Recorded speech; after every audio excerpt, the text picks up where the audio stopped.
L'immobilier éco-responsable sous le prisme en fait de la rénovation comme alternative à la construction. Donc, avant de débuter, j'aimerais bien en fait qu'on se prête à un exercice tous ensemble, qu'on s'imagine détenir entre nos mains 40% de la solution face à la crise climatique. Ça semble assez énorme, c'est pourtant le cas. Donc, on est tous, j'imagine, d'une manière directe ou indirecte, impliqués en fait dans l'industrie immobilière qui est coupable en fait de 40% des émissions de gaz à effet de serre et de 40% aussi de la consommation énergétique. Donc c'est à la fois en fait un défi majeur de notre planète, mais également un enjeu de notre écosystème. Et donc si on est coupable indirectement ou directement pour certains, on a le pouvoir en main en fait d'y remédier. Les solutions existent aujourd'hui. Il y a un ensemble d'innovations qui sont scalable et chacun en fait à son échelle, sans sous-estimer le pouvoir qu'on peut tous avoir individuellement et collectif. On se doit en fait d'y remédier. Donc, sans plus tarder, je souhaiterais juste poser justement en fait cette thématique-là de la rénovation. Dans son contexte en fait international, vous avez sûrement entendu parler en fait de l'acronyme NZC, qui est le Net Zero Carbon. Donc aujourd'hui, les thématiques en fait de développement durable, d'optimisation des ressources sont plus que cruciaux, et la rénovation en fait émerge donc comme une solution en fait et une opportunité là-dessus. Ça passe par pas mal d'activations. Donc il y a les démolitions en fait à limiter au maximum, l'usage en fait et la sélection de matériaux de construction à faible teneur en carbone, locaux quand c'est possible, géo et biosourcés lorsque c'est également possible, une conception frugale, donc less is more comme diraient certains architectes, et aussi la réutilisation et le recyclage, que ce soit sur site ou hors site. Donc en activant donc cette rénovation suivant les principes net zero carbone, ça peut amener en fait une réduction de l'empreinte de 25% par rapport à une réno traditionnelle, et même aller chercher les 50% en fait par rapport à du greenfield.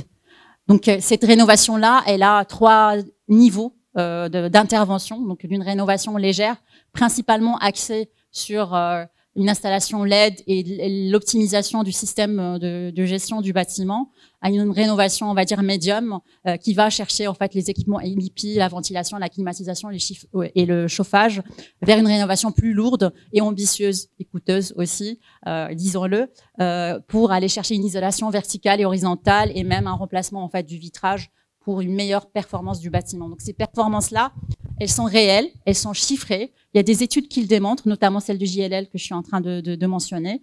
Donc c'est principalement par rapport à l'éclairage, et ça touche tous les segments en fait du bâtiment. Donc des bureaux, du rési, du commerce, de la logistique, de l'hôtellerie. Juste en activant avec un focus sur l'optimisation des performances de l'éclairage, on peut aller cibler du 10 à 15%. Quand on va en fait chercher les équipements, électricité et fluide, donc c'est entre 20 à 40%, donc en fonction des stratégies, des installations, des études également. Et quand c'est beaucoup plus lourd, là le gain est forcément relatif et peut atteindre les 60%. Donc il y a un ensemble de solutions, comme je disais, qui sont déjà existantes sur le marché. L'expertise, elle existe aussi, même si elle est relative et émergente pour rester positive. Donc il y a, je citerai juste quelques-unes, mais je pense que les intervenants développeront plus. Donc des installations photovoltaïques sur le toit, lorsque cette solution est correctement évaluée aussi en termes de CAPEX, d'OPEX et de TRI, une végétalisation, du vitrage intelligent. On a aujourd'hui Saint-Gobain et des bureaux d'études qui peuvent accompagner en fait pour spécifier correctement en fait certains éléments de l'architectonique de l'architecture, de l'éclairage avec des capteurs, de la géothermie, plus globalement en fait une conception en amont sur la réutilisation, le changement d'usage aussi de certains bâtiments, la récupération de l'eau. Donc les solutions en fait sont nombreuses. Elles sont à l'échelle du bâtiment, mais aussi à l'échelle de la ville. Donc pour prendre un peu plus de hauteur, je vais donner la parole à Karim Rouissi, qui est gérant en fait de l'agence H+E, Et il a aussi d'autres casquettes que j'aime appeler d'impactiviste. Il est impliqué dans des thématiques de préservation du patrimoine, notamment casablancais, via l'association Casa Mémoire. Et je te cède la parole pour nous faire rêver, en fait, et démontrer. Merci Nawel. Bon, en fait, moi, j'ai juste envie de, à travers cette thématique de préservation et de transformation en fait du patrimoine existé, j'ai envie de montrer que c'est possible. J'ai envie de montrer que c'est possible à Casablanca, c'est plus que possible, c'est nécessaire et c'est utile. Et j'ai envie de montrer aussi que, à travers des exemples aussi d'autres pays, que cela est possible. Alors, la ville est un artefact, un objet fabriqué par des humains, composé lui-même de plusieurs artefacts qui sont les bâtiments. Et donc, en fait, la ville est un témoignage d'un contexte historique, politique, économique, social, en continuelle évolution. Et donc, les bâtiments qu'on a, les traces qu'on a de la ville, c'est ce qui nous permet, en fait, de savoir d'où on vient et vers où on va. Et donc, en fait, les bâtiments qu'on va voir dans cette ville sont d'une importance particulière.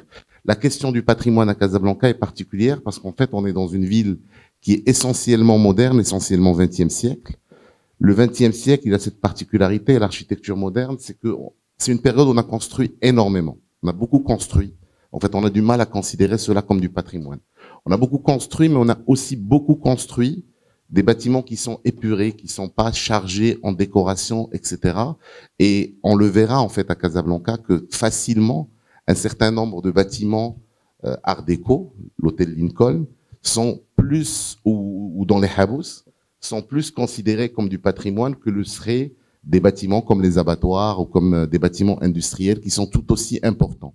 Donc il y a une sorte de consensus de patrimonialisation qui permet en fait d'élever en fait tous ces bâtiments et le patrimoine est un consensus, est un travail qu'on fait collectivement.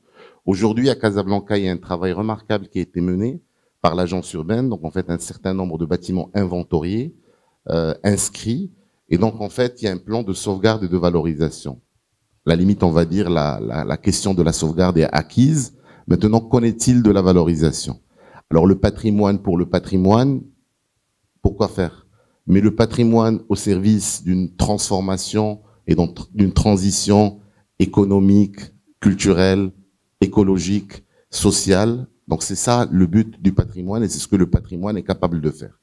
Deuxième élément que je vais rajouter, c'est que le passage de la ville industrielle à la ville post-industrielle, il a fait qu'un certain nombre de bâtiments importants qu'on a dans nos villes sont devenus désuètes, inadaptés, mais qui sont tout autant importants pour leur mémoire et pour leur dimension constructive. Et là, en fait, je vais montrer quelques exemples étrangers, mais en fait, à chaque fois, je rappellerai la relation avec Casablanca. Là, on est à Madrid, et donc, en fait, on a le centre de création contemporain qui est dans les anciens abattoirs de Madrid. Donc, un bâtiment réhabilité. Vous connaissez les abattoirs de Casablanca et vous connaissez cette question. On passe à la suivante. La tête moderne. C'est à Londres. Et donc, en fait, c'est l'ancienne centrale électrique de Londres qui a été rénovée par Herzog et Demeurant. Bien sûr, au début, tous les projets, les grands projets grandioses qu'on a vus partout dans le monde ont été des projets culturels. Sauf que malheureusement, la culture ne marche pas seule. Ce qui est intéressant dans l'exemple de la tête moderne, c'est qu'en fait, on a fait un musée d'art contemporain. À côté, on a fait un centre commercial et derrière, on a fait tout un développement résidentiel.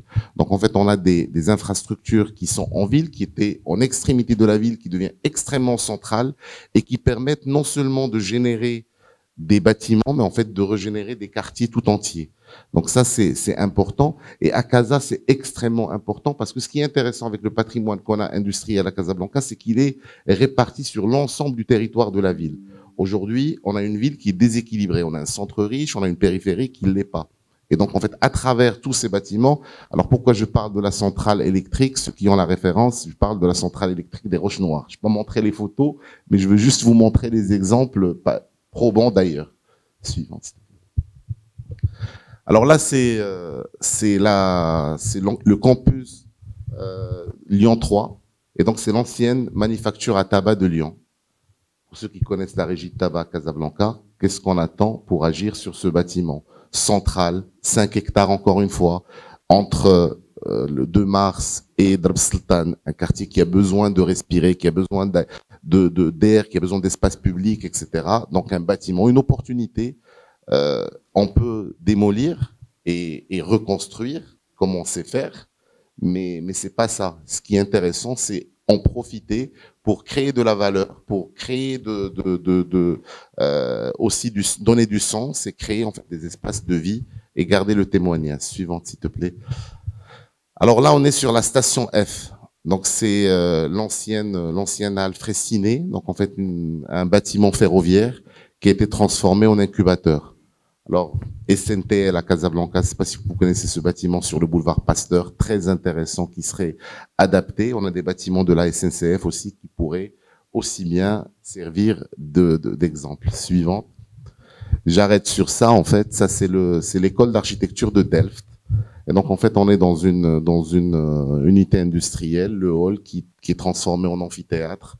Et c'est des bâtiments qui font rêver, qui permettent de donner du sens au patrimoine, mais en même temps qui permettent de rénover la ville. Alors en dernier lieu, et je rejoins c'est la transition écologique. Donc pourquoi bâtiment?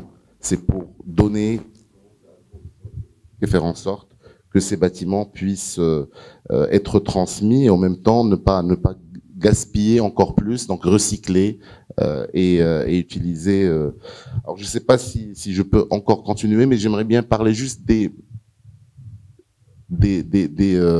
contraintes en fait, en 2 mots. En 2 mots. Tu peux. Je comptais te redonner la parole en fait par la suite. Là, mais je prendrai la parole. Dans ce cas-là, je me verrai de remercier déjà en fait de nous avoir fait rêver et d'avoir démontré en fait que c'était possible ailleurs et ce qui est possible ailleurs c'est très certainement ici aussi. Donc c'est des exemples que tu as très bien su en fait raccrocher à la réalité et j'espère que ton message parviendra aux personnes concernées parce que là il s'agit même des prémices en fait et des esquisses de programmation en fait urbaine et voilà pour rentrer justement dans un proof of concept et dans une réalité plus ancrée localement. Je vais passer la parole à Abdelali Tachi qui est directeur technique au sein de Réalité, une maîtrise d'ouvrage immobilière d'origine nantaise, il me semble, installée au Maroc depuis certaines années et qui est notamment en fait en train de développer un projet de rénovation très emblématique à Casablanca, qui est l'hôtel Lincoln. Donc, si tu peux, développer en fait quelques axes d'innovation architecturale, technique par rapport à ton expérience. Lincoln, c'est un des exemples, si on peut dire, même c'est le meilleur exemple de rénovation qui existe là actuellement à Casa. Déjà, l'hôtel, c'est un hôtel historique qui a été construit en 1916 et l'idée c'était de rénover en sauvegardant, de reconstruire en sauvegardant les façades qui sont classées en patrimoine national. Donc là, on va en parler des complexités techniques qu'on avait rencontrées pour pouvoir sauvegarder, stabiliser et rénover, restaurer les façades existantes tout en reconstruisant toute la partie intérieure. Et aussi, on va parler aussi des challenges des artisans pour pouvoir faire ce travail-là, parce que nous, au Maroc, on n'est pas vraiment, c'est pas quelque chose d'habitude qu'on fait habituellement, et d'où le challenge qui était dans cette opération. Déjà, c'est un hôtel qui va être exploité par Radisson. Ça va être le premier Radisson Collection au Maroc, qui comporte 120 chambres, dont une trentaine de suites, avec un rooftop, une piscine dans le dernier étage, des maïs, des restaurants au rez-de-chaussée, deux sous-sols, et avec une centaine de places de parking. Donc globalement, c'est le programme et c'est l'idée un petit peu de ce challenge-là, de rénover cet hôtel, de restaurer ces façades historiques et en donnant bien évidemment une nouvelle vie au quartier, au centre-ville de Casablanca à travers cette opération. Là, on va voir quelques étapes importantes qu'on avait parcourues pour qu'on puisse vraiment atteindre l'objectif de sauvegarder et restaurer les façades en évitant les incidents qui sont normalement fréquents pour ce genre de travaux trop risqués. Alhamdoulilah, toutes les phases de l'opération, elles ont été faites sans aucun incident. Ça, c'est hyper important parce qu'on avait utilisé toutes les technologies possibles pour qu'on puisse faire ces travaux-là qui ont démarré déjà par un contrôle permanent à travers des robots pour les déplacements des façades au millimètre. Donc, c'est quelque chose qu'on suivait au millimètre instantanément, 7 sur 7. C'était pas quelque chose de facile. Et puis, on avait démarré la stabilisation à travers des structures qui étaient dimensionnées à travers des experts et qu'on a réalisé avec des entreprises, comme j'ai dit, qui sont locales. Après, il n'y avait pas que ce challenge-là de restaurer, mais il y avait tous les risques qui avoisinent un peu le site. Il y avait des bâtiments qui sont mitoyens, qui donnaient directement sur le site. Donc, on devait faire ces travaux-là tout en veillant à la stabilité de ces bâtiments-là. Donc, c'était aussi une 12e contrainte pour nous de veiller un peu à la stabilité de tous les bâtiments avoisinants. Et pour ce faire, donc là, on a été contraint des fois à utiliser des ouvrages qui étaient très coûteux, des reprises en sous-œuvre qui prennent beaucoup de temps et qui nécessitent beaucoup d'ouvrages, beaucoup de temps, beaucoup d'énergie. Et voilà, donc ça a été fait dans un délai dans le délai qui était prévu initialement. Et là, on voit un peu le résultat de la façade à l'état actuel.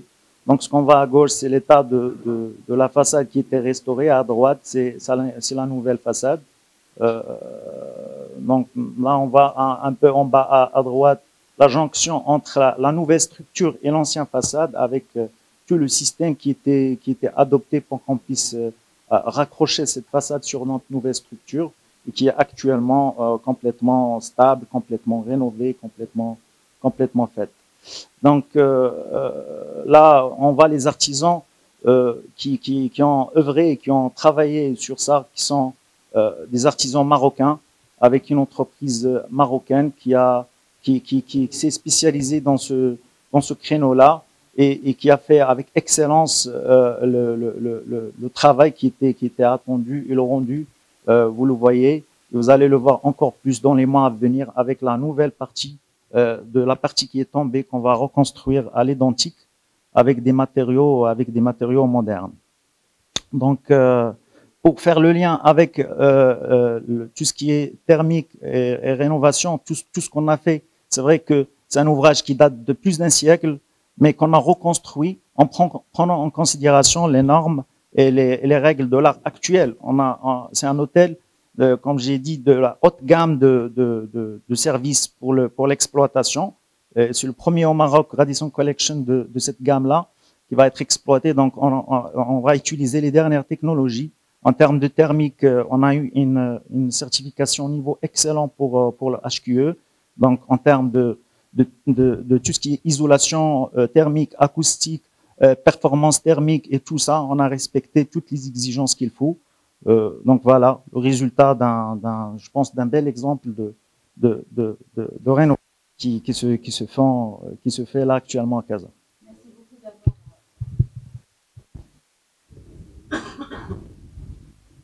Pas répondre en question, mais c'est vrai que je leur fais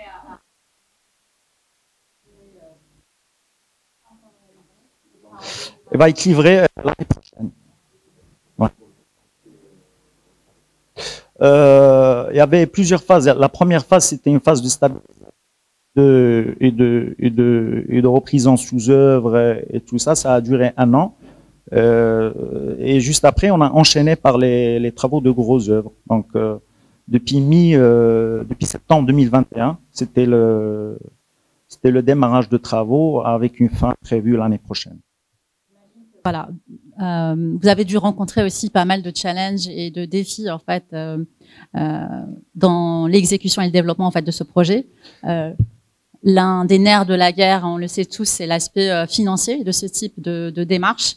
Donc, s'il peut y avoir d'autres gains qu'on a évoqués tout à l'heure par rapport à l'efficacité énergétique en phase exploitation, en phase développement, ça reste un sujet assez important, ce qui me permet en fait de donner en fait la parole à Geoffrey, qui est à la tête d'une plateforme digitale qui s'appelle Vestima. Donc, c'est une plateforme qui va présenter, qui aide en fait. C'est une plateforme B2B pour l'évaluation des coûts de construction et notamment de rénovation. Merci beaucoup. Merci en tout cas de pouvoir partager un moment avec vous aujourd'hui et pouvoir parler effectivement des enjeux d'aujourd'hui. Donc pour reprendre le thème de cette conférence, la rénovation, une belle alternative à la construction. On a vu depuis le début de cette conférence donc beaucoup d'éléments techniques, beaucoup d'éléments de transformation, de réhabilitation de bâtiments qui sont aujourd'hui les enjeux de demain. Nous, chez Vestima, on a souhaité créer un écosystème qui allait permettre de travailler sur la productivité. C'est-à-dire qu'aujourd'hui, on avait besoin de monitorer quels étaient les coûts d'une rénovation de manière plutôt globale. Dans le neuf, aujourd'hui, on les connaît, on arrive à plus ou moins standardiser des échelles de coûts, mais bien évidemment, il y avait une vraie difficulté pour s'attaquer à la rénovation, comprendre quels étaient les coûts à quelque échelle que ce soit sur des bâtiments d'envergure.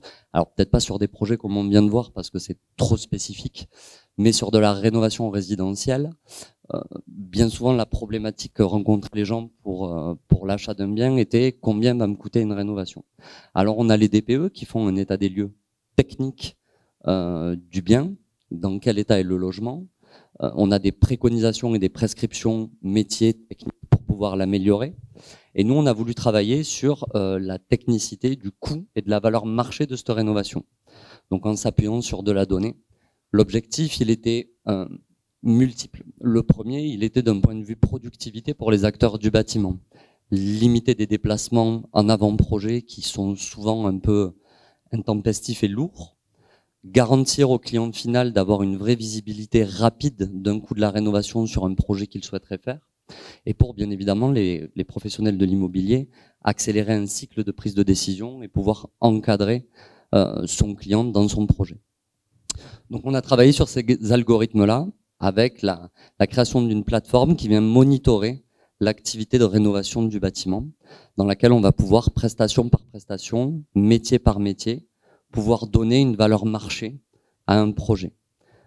En s'appuyant sur des OCR et des scans DPE avec de l'IA prédictive, puisqu'aujourd'hui on travaille sur des thématiques qui tendent à prendre d'autres paramètres, comme par exemple des facteurs géopolitiques qui peuvent définir une augmentation, une inflation ou une déflation des coûts des matières premières, ce qui nous permettrait de pouvoir légiférer en prédisant dans quelques mois comment pourrait se situer le coût de remplacement d'une menuiserie donnée, par exemple. Voilà.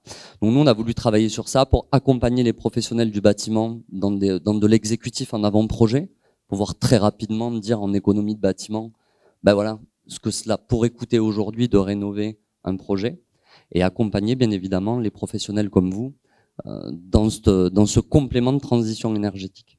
Alors pourquoi on a fait ça?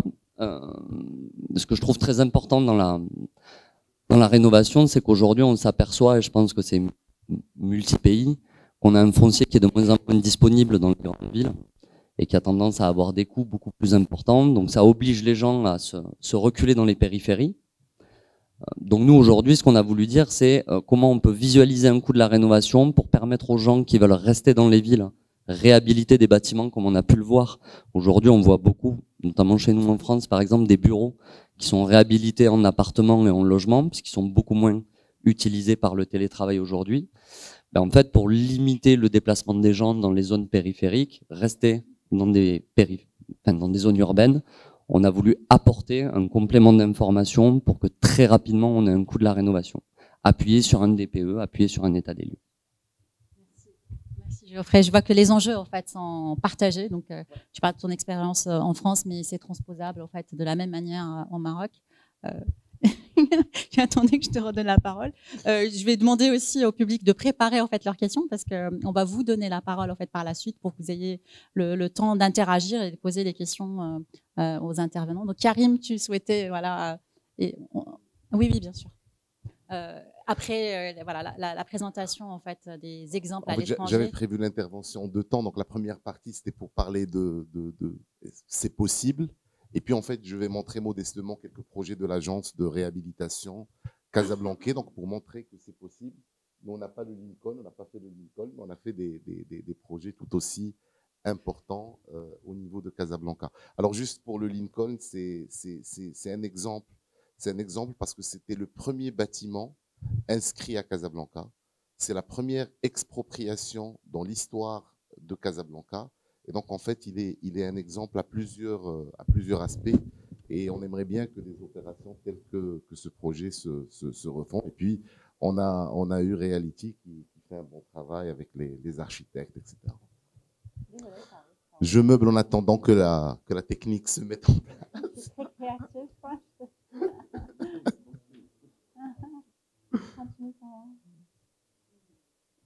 Quelqu'un du technique peut aider, s'il vous plaît? Help.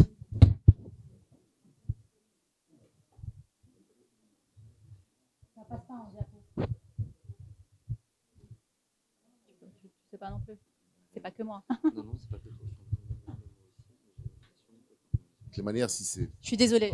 Ouais. Non, non, mais tu peux parler, en fait, décrire tes projets. Ouais. Oui, en fait, en attendant, en fait, je parlerai des contraintes, en fait, de travailler sur des bâtiments existants. Aujourd'hui, en fait, il y a deux aspects essentiels qui manquent. Le premier, c'est la question de la formation. Donc, il y a encore très peu de gens formés.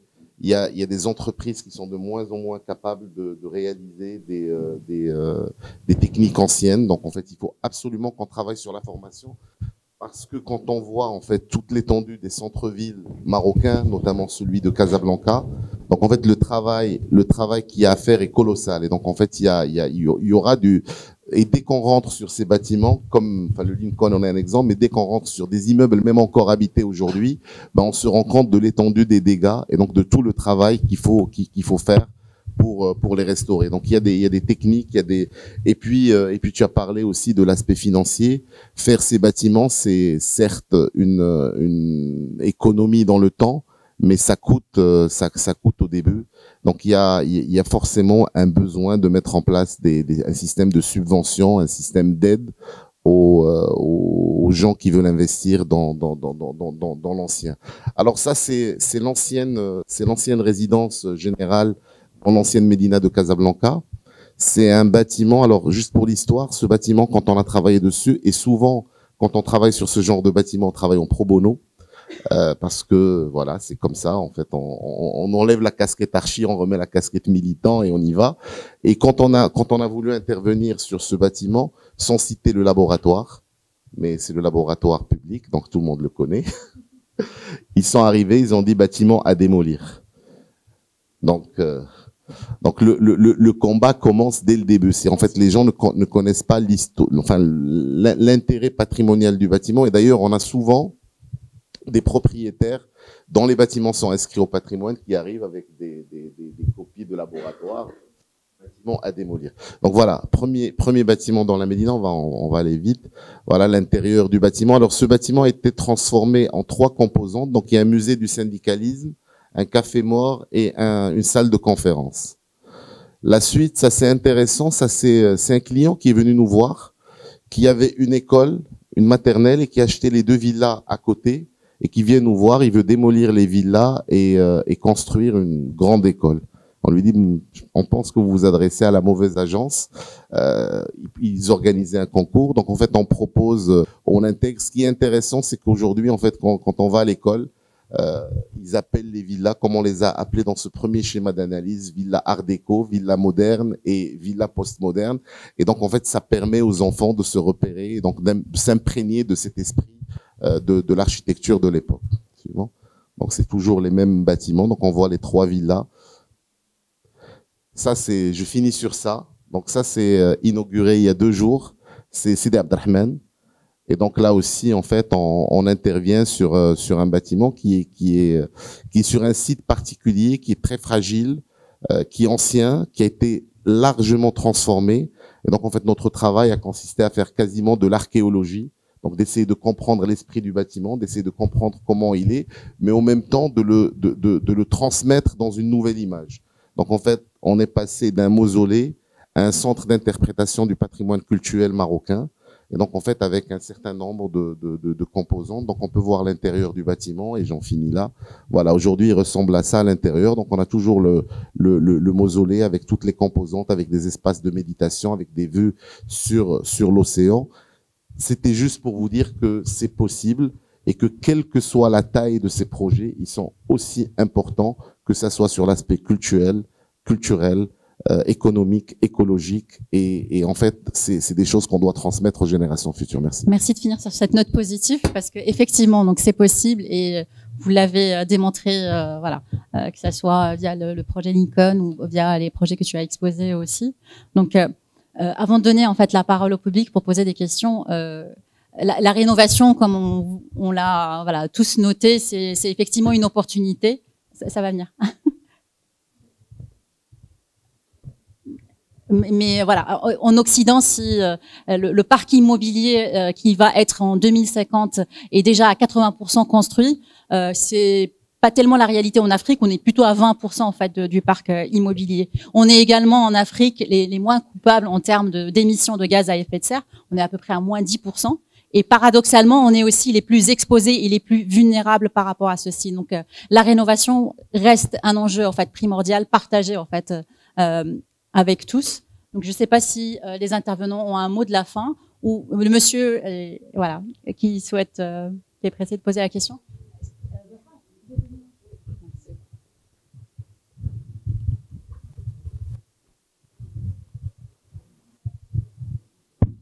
Bon, bonjour tout le monde.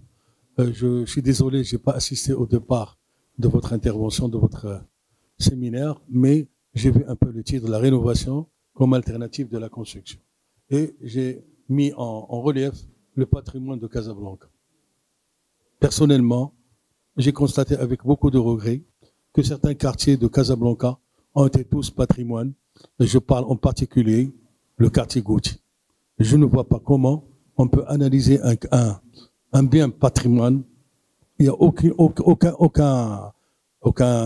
aucun thème qui peut justement justifier que c'est un patrimoine. Yani le foncier à Casablanca est devenu rare. Et j'aimerais bien savoir quels sont les remèdes. Vous parlez de rénovation. Il y a des biens qui sont ruinés. On ne peut même pas, personne ne s'en occupe. Et c'est malheureux. La ville de Casablanca a pris une ampleur. Il y a beaucoup d'investissements. L'infrastructure, maintenant, elle est mise en place. Malheureusement, j'insiste à ce qu'ils revoient ces biens qui sont patrimoine. Merci beaucoup. Hein. Bien. Non, je crois que vous n'avez pas assisté à la première partie de l'exposition dans laquelle, en fait, j'ai bien dit que le patrimoine est une construction collective. Donc, le patrimoine, on le construit tous, on le construit ensemble. Et aujourd'hui, en fait, il y a un long chemin qui a été mené à Casablanca. Donc, en fait, il y a plus d'une trentaine d'années de travail, de militantisme. L'administration a pris en charge cette question du patrimoine depuis maintenant une bonne dizaine d'années. Donc, il y a un travail qui a été mené par des experts. À un moment donné, on peut pas, en fait, on peut pas tout remettre en question. Il y a de l'expertise, il y a du savoir-faire. Ces bâtiments qui ont été inscrits, en fait, inventoriés et puis inscrits pour la majorité, sont des bâtiments qui relèvent ils ont un intérêt certain, un intérêt pour la ville. Maintenant, j'ai aussi dit que aujourd'hui, la première bataille pour nous d'inscrire et de sauvegarder a été gagnée. Maintenant, le chat n'est pas content. Maintenant, la deuxième partie de la bataille est qu'est-ce qu'on fait de ce patrimoine une fois inscrit. Et je comprends en fait les propriétaires qui sont dérangés parce qu'il y a une valeur vénale de leur bien qui est dégradée du fait de cette inscription. Mais il faut de la passion. Et avec le temps, ces bâtiments vont être remis. En fait, le patrimoine n'a de sens que s'il est inscrit, je l'ai dit tout à l'heure, dans un développement économique, culturel, social, pas que économique, donc économique, culturel, social, politique aussi. Donc voilà, maintenant, l'intérêt privé ne peut pas s'opposer à l'intérêt collectif. On a collectivement besoin de sauvegarder notre patrimoine. Et de temps en temps, il y a des gens qui, malheureusement, vont avoir des intérêts privés qui sont différents de l'intérêt collectif.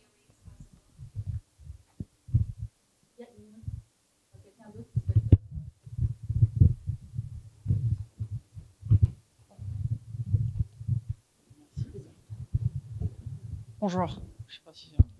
Ok, ça prend pas. Bonjour. Donc, merci à vous déjà d'avoir partagé votre expérience. Malheureusement, Monsieur Karim, je vais encore reposer une question toujours sur le patrimoine. Je suis vraiment désolé parce que je trouve que c'est très intéressant. Et personnellement, je vais dire, je suis touché par ce que vous faites. Alors, je suis pas un Kazaoui, je suis un Oujdi. Donc, ce que vous faites pour la ville de Casa est excellent. Maintenant, la question qui se pose, comment on peut reproduire tout ça dans les autres villes du Maroc? Parce que je donne un exemple très très simple. Dans un quartier qui n'est pas loin de chez moi, il y a une villa, sans exagérer, elle fait quasiment un siècle, enfin voilà, qu'elle a été construite. Et elle est sur une rue, il n'y a que des bâtiments R+3, R+4. Donc j'imagine, dans moins de 5 ans, elle sera détruite. Donc moi, ça me fait de la peine. Je n'ai pas les moyens d'acheter cette villa pour la garder. Mais comment on peut, par personne publique, normale, participer à la sauvegarde du patrimoine du Maroc? Je reprends les mêmes termes en fait. Le patrimoine est une construction collective. Donc s'il n'y a pas communauté, s'il n'y a pas un travail, le processus de patrimonialisation, il consiste à identifier un patrimoine, en parler, faire adhérer les gens autour de ce patrimoine et du coup le sauvegarder. S'il n'y a pas tout ce processus, à Casablanca, il a duré 30 ans. Nous, au niveau de l'association, déjà si on finit de travailler à Casa sans être... Non, mais j'ai envie de compléter, si tu permets, en fait, de ne sous-estimer pas le pouvoir que vous avez tous. Vous avez tous un pouvoir qui est à construire et même à co-construire. Vous avez une voix, vous savez pour qui vous votez en termes politiques. Vous pouvez en fait vous donner une visibilité, construire votre réseau, aller profiter en fait des expériences qu'ont les autres, que ce soit dans d'autres villes, à Casablanca ou à l'étranger, répliquer ou adapter et à œuvrer. Donc ne sous-estimez pas, encore une fois, le pouvoir qu'on a tous et qui est un devoir en fait. Un pouvoir. Juste en complément, Nawel, ce qui est intéressant, c'est que depuis un certain temps, on assiste à la création d'un réseau d'associations qui défendent le patrimoine au Maroc. Et par exemple, l'année dernière, les Journées du patrimoine, on les a menées simultanément à Casablanca, à Marrakech, à Fès. Dans le temps, il y avait un directeur à Tétouan de l'école d'architecture qui était très dynamique. Et donc, en fait, on avait les Journées d'architecture à Tétouan, Hakim Chakaoui, pour ne pas l'oublier. Et on est prêt à travailler avec des gens à Oujda, on est prêt à travailler avec des gens, mais il faut une dynamique locale. S'il n'y a pas une dynamique locale, il n'y a pas de travail sur le patrimoine. Et pour démontrer que vous avez le pouvoir, il y a une personne en fait de Oujda, je pourrais vous connecter, il y a sûrement des choses à faire. Ça marche. Une petite dernière question. Est-ce qu'il n'y a pas une sorte de plateforme qui permet de répertorier tout le patrimoine du Maroc? Enfin, c'est une question vraiment très large, ça peut paraître bateau, mais ça peut être intéressant. De l'ANRUR aussi, l'Agence nationale. L'Agence nationale, ok, merci. Non. Il y a l'Agence nationale de rénovation urbaine, mais il travaille essentiellement sur les tissus anciens, donc en fait les tissus des médinas. Donc il y a un travail très intéressant qui est mené par l'ANRU. Mais en fait l'inventaire c'est un travail très important. L'inventaire à Casablanca, il a duré quasiment 4-5 ans. C'est un travail d'expert. C'est pas un travail. C'est pas je me réveille le matin et je dis ce bâtiment est patrimonial. C'est pas un reportage photographique. Voilà, il y a un classement, il y a la catégorie A, la catégorie B, la catégorie C. Il y a des bâtiments qui supportent des surélévations, il y a des bâtiments qui le supportent pas. Il y a des bâtiments qui peuvent être exclus de la liste parce que ils sont dans un tissu engagé, comme ce que vous avez dit sur la villa de Oujda. Donc il y a un travail qui a été mené avec énormément d'arbitrage, énormément de discussions. C'est pas quelque chose de les gens ont l'impression aujourd'hui que c'est quelque chose qui est tombé du jour au lendemain, mais c'est un travail qui a été colossal et je salue l'administration de l'avoir mené. Nous à l'association, on n'est pas toujours d'accord avec les décisions administratives et on le dit haut et fort et on a manifesté à chaque fois qu'il le faut, mais quand un travail est bien fait, il faut le dire. Le travail qui a été mené par l'agence urbaine est un travail remarquable. Merci.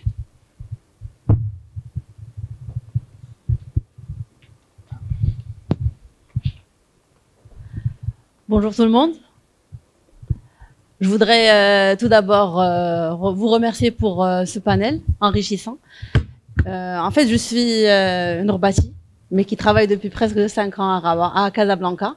J'ai eu l'opportunité d'aller à plusieurs journées de patrimoine grâce à Casa Mémoire, que je vous remercie. J'ai découvert un peu le centre de Casa.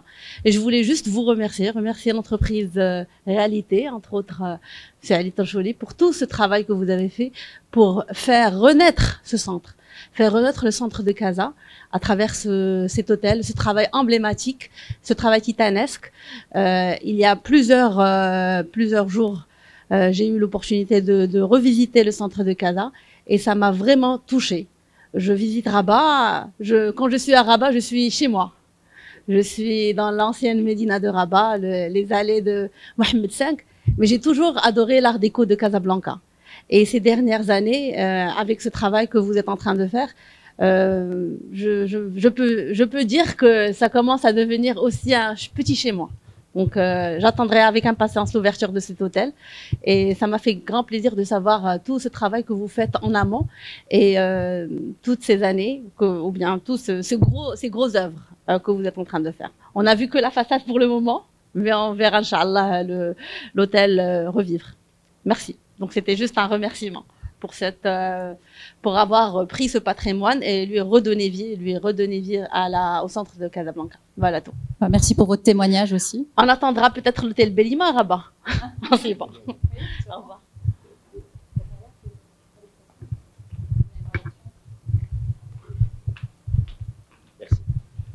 Alors, j'ai entendu parler de la valeur vénale, et donc je me demande si c'est quelque chose qui peut encourager peut-être des investisseurs, des promoteurs à investir dans ce type de patrimoine qui a déjà une valeur de par son histoire et qui peut être, avec la réhabilitation telle que Lincoln, apporter une valeur supplémentaire et être un patrimoine dans l'actif d'un promoteur. Ça, c'est la question. Est-ce que ça fonctionne? Et peut-être pour Geoffrey, les banques, dans leur patrimoine, dans leur actif global, je pense qu'il y a une partie patrimoine immobilier qui est nécessaire. Si je ne me trompe pas, c'est 20%. Et dans beaucoup de quartiers en France, principalement, on voit des quartiers qui ont été beaucoup de biens achetés par des banques, investis par des banques pour valoriser leur actif immobilier et leur patrimoine global. Est-ce que c'est quelque chose qu'on peut imaginer ici au Maroc, notamment comme outil qui peut sauver, préserver un patrimoine immobilier historique? Alors, pour commencer sur la valeur vénale, et je reprends ton mot de politique, en fait, on ne peut pas faire une transformation d'un centre-ville sans avoir une vraie vision, une vraie politique, une vraie stratégie derrière. À Casablanca, par exemple, on a eu cette chance inouïe d'avoir mis en place un tram qui passe par le boulevard Mohamed V. Et là, tout à l'heure, je remercie l'administration, mais là, je vais pousser mon coup de gueule. Quand on fait un tram, c'est pour s'approprier ou pour reconquérir l'espace public. Donc, en fait, et pour traverser d'une manière fluide, et c'est ce qui permet d'avoir des commerces qui marchent. À Casablanca, on a fait le tram, et puis, comme on est géré par des techniciens, qui souvent roulent en voiture et très rarement sont au centre-ville, donc en fait, on a dit, le tram, il a du retard. 5 minutes, 10 minutes en heure de pointe. Donc en fait, on a mis des barrières. Et aujourd'hui, il faut aller sur le boulevard Mohamed V et voir les gens sauter les barrières. Je le fais. Pas parce que je suis pas civilisé, mais c'est parce que ça n'a pas de sens. Ça n'a pas de sens d'être dans un boulevard et de devoir faire 300, 400 mètres pour contourner, pour passer à la boutique qui est en face ou au café qui est en face. Donc il y a une vraie stratégie. Donc en fait, celui qui a dessiné, qui a conçu le tram, il a conçu dans un esprit. Celui qui le gère, il le gère dans un autre esprit. Et du coup, ça crée une cacophonie. Donc en fait, on sait plus pourquoi on fait les choses. Alors stratégie toujours. Casablanca n'est pas une exception. Les villes européennes et les villes occidentales avant Casablanca, enfin nord-américaines, ont connu toutes un déclin. Les centres-villes ont connu tous un déclin. Moi, j'ai étudié à Toulouse. Quand je suis arrivé à Toulouse, il y avait des quartiers qui étaient des coupe-gorges à Paris, à Marseille. Et donc, en fait, tous ces quartiers qui ont été dévalorisés, il y a eu une prise en main une vraie réflexion. Cette réflexion, elle commence par une réflexion sur le rez-de-chaussée, par des subventions aux habitants, et c'est ce qui fait que, en fait, on va attirer les gens vers le centre-ville, la mobilité aussi. Et donc là, en fait, j'ai l'impression qu'on fait des projets, mais qu'on les fait pas dans une logique globale. Et c'est cette logique globale qui ferait que on va avoir une renaissance du centre-ville de Casablanca. En tout cas, et je reprends ce qui a été dit.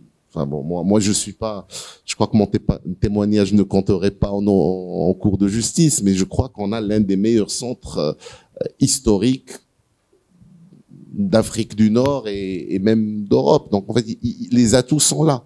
Maintenant, il faut les faire. Quand il y a un opérateur comme Reality qui travaille sur un hôtel d'envergure, un hôtel classé, en fait, si on nettoie pas tout l'entourage, si on travaille pas sur le marché central, si on travaille pas sur les passages Soumika, le passage Glaoui, ils l'ont commencé, ils l'ont arrêté. Donc, il y a pas de sens. L'idée, c'est d'inscrire tout ça dans une logique globale et de réfléchir et de pas réfléchir, parce qu'en fait, il y a une tendance qu'on a aujourd'hui, c'est qu'on est tous focus Coupe du Monde, Coupe d'Afrique, etc. Mais une ville ne pour des visiteurs qui viennent pour un événement. Elle doit être accueillante pour ses visiteurs et du coup, elle doit l'être d'abord pour ses habitants. Donc en fait, on travaille pour les Casablancais et les Casablancaises et après, on verra. La ville va être attrayante pour les autres. Pardon. Oui.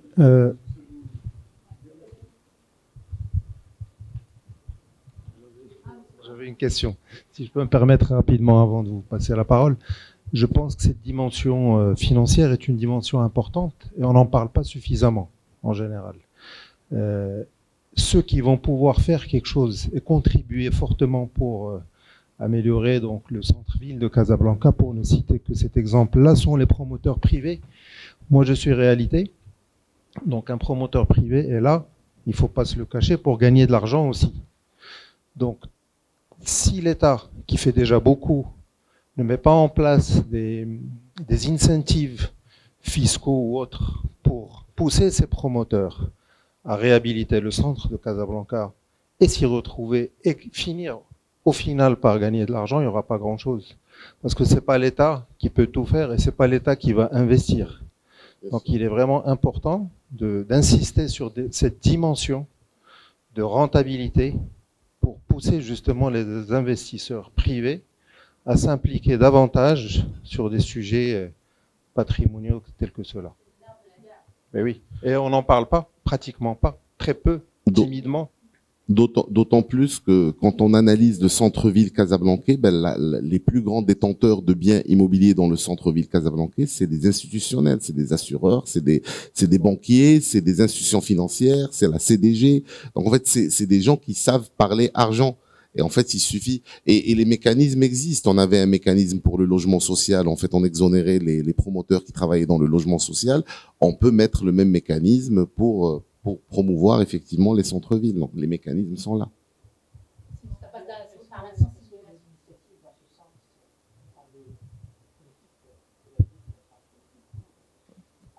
Pour l'instant, non, mais il faut dire aussi que moi je parle de ma casquette comme association. Nous, en fait, on est ouvert à parler, à faire nous on fait du plaidoyer. Donc en fait, on est prêt à parler avec les acteurs, les différents acteurs, et de parler, de susciter en fait de l'intérêt pour ça et de pousser l'État à réagir.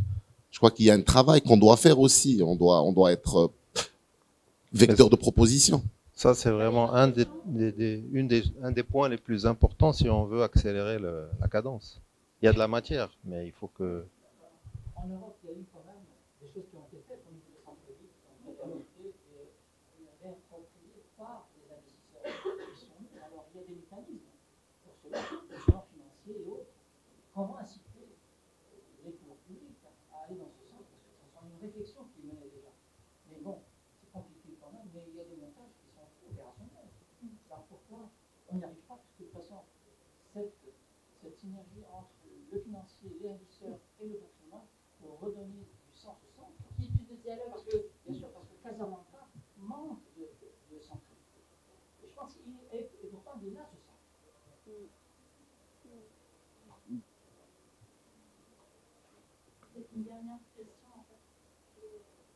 Oui, je voulais brièvement compléter ce qui avait été dit. Et je rejoins parfaitement le raisonnement de monsieur et la remarque. Moi, si je peux faire un rapprochement par rapport à ce qu'on visualise à l'échelle de notre pays en France, il y a deux sujets.